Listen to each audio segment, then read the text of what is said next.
Okay, તો જો ભાઈ આપણે આ રાજકોટ ઓઇલની કંપનીના ચોપડામાં આમ નોંધ લખીએ છીએ, તારીખનું ખાનું બનાવીશું, વિગતનું ખાનું, ખાપાનું, ઉધારનું અને આ જમાનું. આપણે આ રીતે ખાના બનાવીશું અને જે આમ નોંધ લખીએ છીએ એ પ્રમાણે સૌથી પહેલી આમ નોંધ લખીશું. કે પહેલી આમ નોંધ શું થાય? સર પહેલી આમ નોંધ થાય બેંક ખાતે ઉધાર કે 10% ડિબેન્ચર અરજી ખાતે જમા. ઓકે, પરંતુ સાહેબ કેટલા? તો અરજી કેટલી મળી? 8000. એટલે તમારે લખવું પડે અહીંયા કે ભાઈ કે 8000 અને ગુણ્યા ઓકે ગુણ્યા અરજી સાથે કેટલા હતા? 30. 8000 ગુણ્યા 30 આપણે ચલો કેલ્ક્યુલેટરમાં કરીએ. 8000 ગુણ્યા 30 8000 ગુણ્યા 30 બરાબર 2,40,000. તો જોઈ લો અહીંયા રકમ લખેલી છે 2,40,000. કેવી રીતે આયા તમને સમજમાં આવી ગયું હશે. હવે આ જે 10%ના અરજી ખાતે જમા છે, બરોબર? આ 10%ના અરજી જમા છે, તમારે શું કરવી પડે? ઉધાર કરવી પડે. તો જો બીજી આમ નોંધ 10%ના ડિબેન્ચર અરજી ખાતે ઉધાર એ 10%ના ડિબેન્ચર ખાતે જમા. તો અરજીની બે આમ નોંધ પૂરી થઈ ગઈ. હવે આપણે વાત કરવાની મંજૂરીની આમ નોંધ. મંજૂરીમાં શું છે? આ આમ નોંધ નંબર 2 માં અરજી શબ્દ કાઢી નાખો અને મંજૂરી શબ્દ લખો એટલે તમારી આમ નોંધ નંબર 3 રેડી તૈયાર થઈ ગઈ. સિમ્પલ આટલું જ કરવાનું હોય છે. અહીંયાથી અરજી શબ્દ કાઢી નાખવાનો અને મંજૂરી શબ્દ લખી દેવાનો. તો જોઈ લો, યુ કેન સી ત્રીજી આમ નોંધમાં 10%ના ડિબેન્ચર મંજૂરી ખાતે ઉધાર તે 10%ના ડિબેન્ચર ખાતે જમા. પણ સાહેબ આ વચ્ચે ડિબેન્ચર વટાવે ક્યાંથી ઘૂસ મારી? અહીંયા કારણ પ્રશ્નમાં આપ્યું હતું એટલે બિચારો ઘૂસ મારે જ ને યાર. હવે ડિબેન્ચર્સ કેટલા બહાર પડ્યા હતા? સાહેબ ડિબેન્ચર એને બહાર પાડ્યા હતા આપણે આ 8,000. ઓકે, અને આપણે આ ગુણ્યા 8,000 ગુણ્યા મંજૂરીમાં જાઓ, દોડો. સાહેબ આ રહ્યું મંજૂરી વખતે હતા 40 રૂપિયા. ઓકે, તો મંજૂરી વખતે આપણે આ 40 રૂપિયા લખીએ. 8,000 गुणिया 40. कैलकुलेटर हाथ में लेते हैं. चलो लो कैलकुलेटर हाथ में. 8,000 गुणिया दबाओ, ચોકડી મીંડે 40 દબાવો, બરાબર દબાવો. તો 3,20,000 આવી ગયા ડિબેન્ચર મંજૂરી ખાતે. સાહેબ વટાવ ખાતે 80,000 કેવી રીતે આયા? તો વટાવ ખાતે 80,000 રૂપિયા આ રહ્યા. આ 8,000 ડિબેન્ચર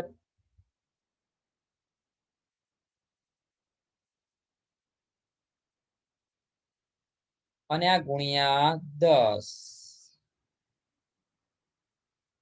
તો 8,000 ગુણ્યા 10 એટલે 80,000. તમારા છોકરાઓ કે સાહેબ એમાં મોટી દાળ મારી એટલી તમને ખબર પડે કે 8,000 ગુણ્યા 10 બરાબર 80,000 થી તો અમને ખબર પડે પણ 10 ક્યાંથી લાવી સમજાવો. 8,000 ગુણ્યા 10 કરશો તો 80,000 થવાના. એ તો અમને ખબર પડી કે 8,000 ડિબેન્ચર હતા ને તમે 10 રૂપિયા એટલે ગુણ્યા એટલે 80,000 થયા. 10 કેમ? તો ચલો ભાઈ તમને બતાવીએ 10 કેમ. 100 રૂપિયાનો ડિબેન્ચર હતો, 90 ના ભાવે બહાર પાડ્યો. હવે 100 ની વસ્તુ 90 એ બહાર પાડો તો સ્વાભાવિક છે 10 રૂપિયા ડિબેન્ચર વટાવથી બહાર પાડ્યો કહેવાય. માટે અહીંયાથી આવ્યો આપણે 10% વટાવ. હવે આ જે હપ્તો ખરો, હપ્તો 20 રૂપિયા, એની આપણે આમ નોંધ લખીએ. સોરી, પેલા મંજૂરીના પૈસા મંગાયા, લઈ તો લઈએ પેલા. જો મંજૂરીના પૈસા લેવા માટે બેંક ખાતે ઉધાર તે 10%ના ડિબેન્ચર મંજૂરી ખાતે જમા. આ મંજૂરી જેટલી ઉધાર હતી એટલી જ અહીંયા જમા થાય છે, બરોબર? અને બધાય મંજૂરીના પૈસા ભર્યા હતા એટલે બીજું કઈ તકલીફ છે નહીં. હવે સિમ્પલ હતું, હપ્તાની આમ નોંધ લખવાની. હપ્તાની આમ નોંધ લખવા કરશો શું? તો આજે મંજૂરી ક્યાં ના મંજૂરી શબ્દ કાઢી નાખવાનો અને હપ્તા શબ્દ લખો તો હપ્તાની આમ નોંધ થઈ ગઈ. જોઈ લો, ડિબેન્ચ 10%ના ડિબેન્ચર આખરી હપ્તા ખાતે ઉધાર 10%ના ડિબેન્ચર ખાતે જમા. તો આજે આમ નોંધ નંબર 3 હતી એના ઉપરથી જ આ આપણી આમ નોંધ નંબર 5 બની. ખાલી મંજૂરી શબ્દ કાઢીને આપણે આખરી હપ્તા શબ્દ લખ્યો. તો પ્રશ્ન થાય પણ સાહેબ 1,60,000 લાયા ક્યાંથી? તો 8,000 આપણા ડિબેન્ચર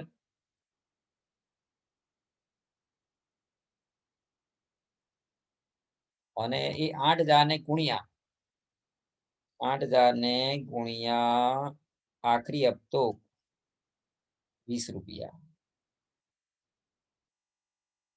તો અહીંયા આપણે આ કરીએ 8,000 ગુણ્યા 20. હવે કેલ્ક્યુલેટરમાં કરીએ 8,000 ગુણ્યા 20.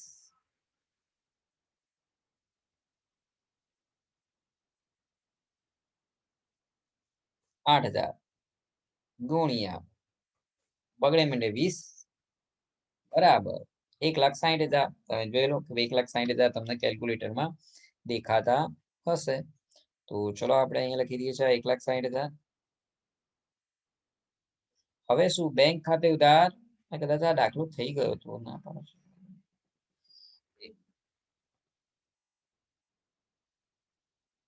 હા બેંક ખાતે ઉધાર ડિબેન્ચર બાકી હપ્તા ખાતે ઉધાર 10% ડિબેન્ચર ખાતે આ ડિબેન્ચર હપ્તા ખાતે જમા. ડિબેન્ચર હપ્તા એટલે ડિબેન્ચર આખરી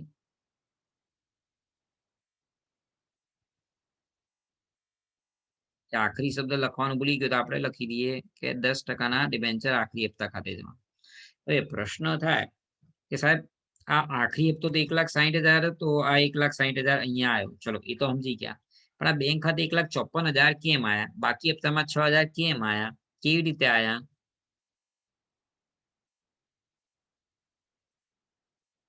ઓકે અહીંયા દેખાય આ 300 વાળાએ હપ્તાના પૈસા નથી ભર્યા. હપ્તાના કેટલા હતા? 20 રૂપિયા. 300 વાળાએ હપ્તાના 20 રૂપિયા નથી ભર્યા, તો 300 ગુણ્યા 20 6,000 રૂપિયા નથી ભર્યા. એ બાકી હપ્તો તમારો. આ બાકી હપ્તો 300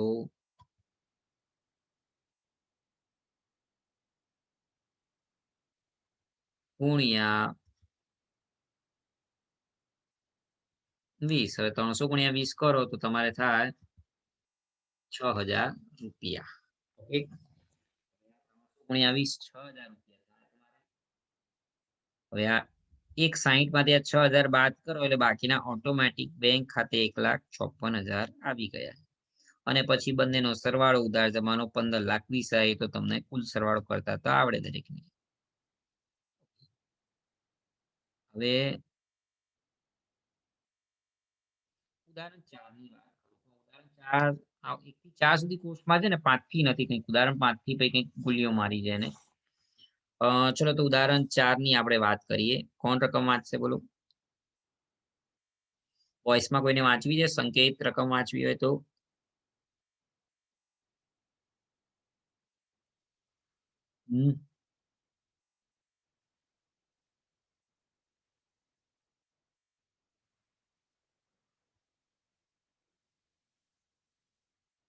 બોલો તો ખરા. Bowling bowling bowling bowling bowling કોણ વાંચશે બોલો? સંકેત તું વાંચીશ રકમ બેટા? ઓય સંકેત. હા એવું છે, ગળું ખરાબ છે નહીં. ચલો સોડીમાં કોણ વાંચશે? કઈ સોડી વાંચશે રકમ? હે આસ્થા ડી. આસ્થા. આસ્થા ડી બોલો. Aastha D. Sorry pasta sir. Aastha का पास्ता. जयपाल गट्टू आज आयो. जयपाल गट्टू एक गट्टू क्या ये गट्टू वांचना रकम?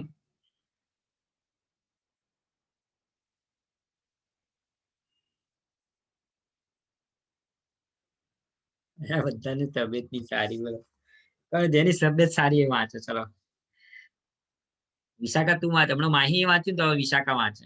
માહી નામની એક નદી છે જો, માહી નદી. હા સર. પૂર્વ બાજુ વહે છે માહી નદી. પંકજ લિમિટેડ રૂપિયા. હા સર વાંચો હવે. વાંચો. પંજાબ લિમિટેડ. પંજાબ લિમિટેડ રૂપિયા 100 ₹100 એક એવા ભાવે 11% 2500 ડિબેન્ચર બહાર પાડ્યા, જેના પરથી ડિબેન્ચર દીઠ નાણાં નીચે મુજબ ભરવાના હતા. અરજી સાથે ₹30 મજૂરી વખતે ₹35 પ્રથમ અને આખરી હપ્તાએ 35 બધા ડિબેન્ચર માટે અરજીઓ આવી હતી અને 8,000 ડિબેન્ચર ધારણ કરનાર જેગદીદરે મંજૂર વખતે ડિબેન્ચરની બધી જ રકમ પૂરી પાડી દીધી. જ્યારે 2,000 ડિબેન્ચર ધારણ કર્યા વખતે અરજીતસિંહ મંજૂરીએ હપ્તાની રકમ ચૂકવી શક્યા નહીં. બાકીના બધા ડિબેન્ચર સમયસર મંજૂરી અને હપ્તાની રકમ મળી ગઈ હતી અને ઉપરના હવાલાઓના ઉપરના વ્યવહારોની કંપનીના ચોપડે આમનોંધ પસાર કરો. ચલો હવે આને સરસ મજાનો દાખલો છે. હવે આની અંદર વસ્તુ શું કહેવાય કે પેલું ડિબેન્ચર વટાવ પ્રીમિયમ એવું કશું જ છે નહીં. સિમ્પલ દાખલો છે, પરંતુ દાર્શનિક કિંમત 10 ની જગ્યાએ 100 છે, એ યાદ રાખજો. પેલા તો પંજાબલીના ચોપડામાં આમ નોંધ જે આપણે કરી છે એમ તારીખ, આ વિગત, ખાપા, ઉધાર અને આ જમા.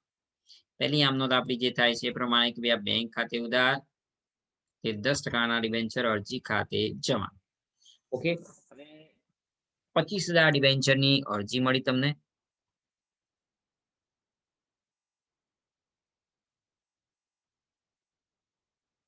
આ 25,000 ડિબેન્ચરની અરજી મળી તમને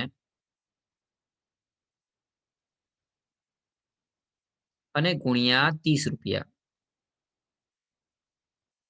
સાહેબ ક્યાંથી લાયા બતાવું તમને. જો આ 25,000 ડિબેન્ચર અને આ અરજીના ₹30. ઓકે, તો 25,000 ગુણ્યા 30 તમે તમારા કેલ્ક્યુલેટરમાં કરી શકો છો, ને તો હું મારા કેલ્ક્યુલેટરમાં કરીને બતાવું તમને.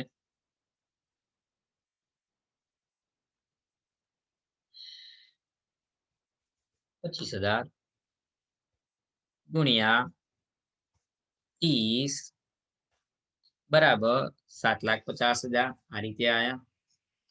ઓકે, તો આપણે અહીંયા બંને બાજુ લખી દીધા 750. હવે અરજી જમા છે ને ઉધાર કરવાની તમને બધાને ખબર છે કે 11% ડિબેન્ચર અરજી ખાતે ઉધાર, જેટલા જમા હોય એટલા જ ઉધાર થાય. તે 11% ડિબેન્ચર ખાતે જમા 7,50,000 આ રીતે. બીજી આમ નોંધ, પહેલી બીજી પતી ગયા પછી ત્રીજી આમ નોંધમાં મંજૂરી આવે. મંજૂરીમાં શું કરવાનું હોય તો બીજી આમ નોંધમાં અરજી શબ્દ છે કાઢી નાખો અને મંજૂરી શબ્દ લખો એટલે ત્રીજી આમ નોંધ બની ગઈ. ઓકે, તો જો 11% ડિબેન્ચર મંજૂરી ખાતે ઉધાર એ 11% ડિબેન્ચર ખાતે જમા. ઓકે, પણ સાહેબ 875 લાયા ક્યાંથી? ઓકે, આ તો સરસ મજાનું જોવાનું સમજવા લાગશે કે 875 ક્યાંથી લાયા. તો સૌથી પહેલા તો આપણે 25,000 ડિબેન્ચરની વાત કરીએ. અહીંયા લખાતું નહીં, તમારા લખાણમાં નહીં લખાતું. એ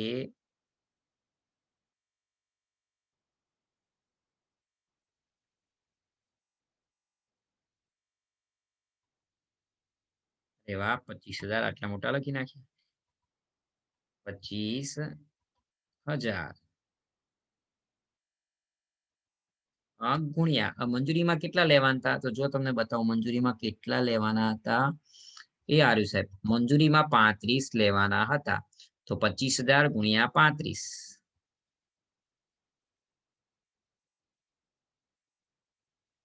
કેટલા થાય? 25,000 ગુણ્યા 35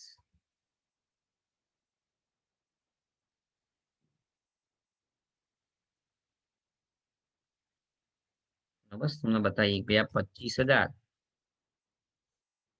ગુણ્યા 35 બરાબર, તો 25,000 ગુણ્યા 35 બરાબર થાય તમારે 875. બરોબર, તો તમે અહીંયા ધ્યાનથી જો દેખાય છે તમને 875 લખેલા. 25,000 ગુણ્યા 35. હવે આના શું કહેવાય કે પૈસા મળી ગયા. પૈસા મળી ગયા એની આમનો બહુ જ બખડજંતર છે. બખડજંતર એટલે આમાં એક વ્યક્તિ એવી હતી કે જેને મંજૂરી વખતે આખરી હપ્તાના પૈસા ભરી દીધા અને એક વ્યક્તિ એવી હતી કે જેને મંજૂરીના પૈસા નથી ભર્યા. થયો વિચિત્ર ખતરનાક પોઈન્ટ પહેલા તો આપણે જે કરીએ છીએ બેંક ખાતે ઉધાર, જેના મળવાના બાકી હપ્તા છે એના ખાતે ઉધાર, 11% ડિબેન્ચર ખાતે જમા અને તે અગાઉથી મળેલ હપ્તા ખાતે જમા. હવે આ બધાની રકમો લાવી બહુ ખતરનાક પોઈન્ટ છે. સૌથી પહેલા તો આ જે મંજૂરી ઉધાર હતી મંજૂરી અહીંયા 875 જમા કરી દઈએ આપણે. ચલો અરે ભાઈ આટલું લાંબુ લીટું નહીં કરવાનું, આખું જતું રહ્યું, સમજતા જ નહીં એ સાલા. હા બસ ધીમે ધીમે. હા 875 આયા. હવે ભાઈ સાહેબ આ બેંક ખાતે 8,96,000 કેવી રીતે આયા? તો જો સૌથી પહેલા તો 875 તમારે લેવાના જ હતા, એટલે એ લોકોએ તો પૈસા આપવાના હતા, પરંતુ એક જણાએ પૈસા ના આપ્યા ને એક જણાએ એક્સ્ટ્રા આપ્યા. એની જ કથા વાર્તા કરવી અગત્યની છે. તો ચલો એ કથા વાર્તા તમને કરાવીને બતાવું. તો પેલા માટે ઉપર જવું પડે. આ જોગિંદરે 800 શેર ઉપર બધી રકમ આપી દીધી. બધી રકમ આપી એટલે જોગિંદરે 800 શેર ઉપર મંજૂરીના તો 35 આપ્યા, પણ પ્રથમ હપ્તાના 35 આ પણ એડવાન્સમાં અગાઉથી આપી દીધા. કોણ? આ જોગિંદર. જોગિંદરે મંજૂરી વખતે 800 શેર ઉપર 35 રૂપિયા પ્રથમ અને આખરી હપ્તાના એડવાન્સમાં આપ્યા, એટલે ટોટલ એને 70 આપ્યા. 800 ગુણ્યા 35 મંજૂરીના અને 800 ગુણ્યા 35 એટલે કે ટોટલ 70 રૂપિયા આપ્યા. હવે જે 35 વધારાના આપ્યા એના અગાઉથી મળેલ હપ્તો કહેવાય જોગિંદરનો. 800 ગુણ્યા 35 જે આવે એ જોગિંદરનો અગાઉથી મળેલો હપ્તો. તો જો અગાઉથી મળેલ હપ્તામાં અહીંયા લખેલું જ છે તમને આ રહ્યું. અગાઉથી મળેલ હપ્તો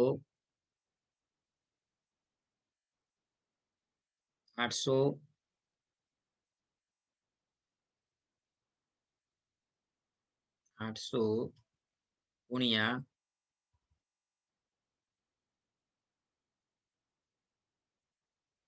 35. ચલો 800 ગુણ્યા 35 કરો આપણે આપણા કેલ્ક્યુલેટરમાં.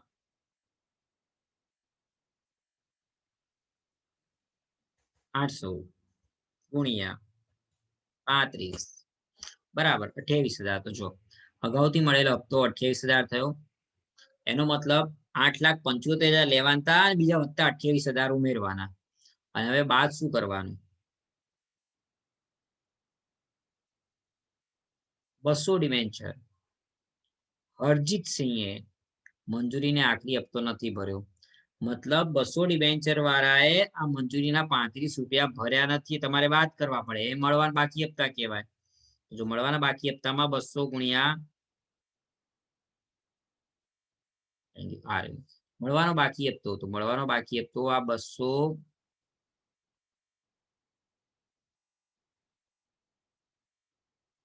ગુણ્યા 35, 200 ગુણ્યા 35 કરો એટલે થાય તમારે આ 7,000. ઓકે કરીને બતાવીએ તમને. 200 ગુણ્યા 35 બરાબર 7,000 રૂપિયા. તો હવે આ બેંક ખાતે કેટલા? તો બેંક ખાતે લાવવા માટે તમે તો પહેલા તો આ જમામાં 28,875 નો સરવાળો કરો અને એમાંથી આ 7,000 બાદ કરો એટલે બેંક ખાતે આ તફાવતની રકમ કેટલી એ તમારે ઓટોમેટિક આવી જાય. તો જો કરીએ આપણે. સૌથી પહેલા તો 8,75,000 આપણે લેવા હતા, એમાંથી 28,000 તમને અગાઉથી મળ્યા એટલે પ્લસ કરી 28,000 અને 7,000 નથી મળ્યા એ માઇનસ કરો 7,000 બરાબર 896 આવી ગયા. ફરીથી સમજાવું. 8,75,000 મંજૂરીના લેવાના હતા, અગાઉથી મળેલો હપ્તો 28,000 એટલે અગાઉથી તમને 28,000 રોકડા મળ્યા પ્લસ કરો. જે જવાબ આવે એમાં 7,000 રૂપિયા હપ્તો મળવાનો બાકી છે માઇનસ. બરાબર જોઈ લો 8,96,000 તમારે બેંક ખાતે આવી ગયા. સાહેબ થોડો વિચિત્ર હતો મારો અસાઇનમેન્ટ, વિચિત્ર હતો થોડું. હવે આપણે વાત કરીએ કે આ આમનોંધમાં ત્રીજી આમનોંધમાં જે મંજૂરી શબ્દ તો કાઢી નાખવાનો અને પાંચમી આમનોંધમાં એની જગ્યાએ પ્રથમ હપ્તો લખવાનો એટલે આમનોંધ બની જાય.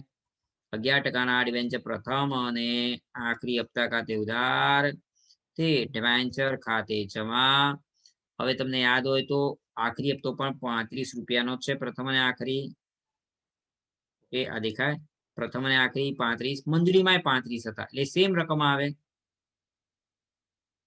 આ મંજૂરીમાં તમે કર્યું કે 25,000 ગુણ્યા 35 875, તો અહીંયા સેમ એ જ વસ્તુ આવવાની 25,000 ગુણ્યા 35 875, કારણ કે સેમ રકમ છે. ઓકે, હવે આપણે છેલ્લી આમ નોંધ. તો છેલ્લી આમ નોંધમાં તમારે જે કરવાનું છે એ સૌથી પહેલા કે આ બેંક ખાતે ઉધાર જે પૈસા આયા એ મળવાન બાકી હપ્તો, કારણ કે હજુ છેલ્લો હપ્તો પણ પેલા 200 વાળા નથી ભર્યો, એટલે મળવાન બાકી હપ્તા ખાતે ઉધાર, અગાઉથી મળેલ હપ્તા ખાતે ઉધાર. સાહેબ આ ક્યાંથી લાયા અગાઉથી મળેલ હપ્તો? આ નતો અગાઉથી મળેલ હપ્તો. જે અહીંયા જમા હતો એ અહીંયા આ થયો ઉધાર. અગાઉથી મળેલો હપ્તો અને આગળની આમ નોંધમાં જે જમા હતો અહીંયા થઈ ગયો ઉધાર. ઓકે, તે 11% ડિબેન્ચર પ્રથમ અને આખરી હપ્તા ખાતે જમા. હવે તમે ધ્યાનથી જો, પ્રથમ અને આખરી હપ્તો 875 ઉધાર હતો, એટલે આ 875 જમા.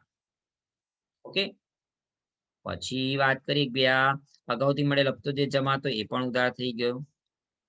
હવે વાત કરીએ મળવાન બાકી હપ્તો.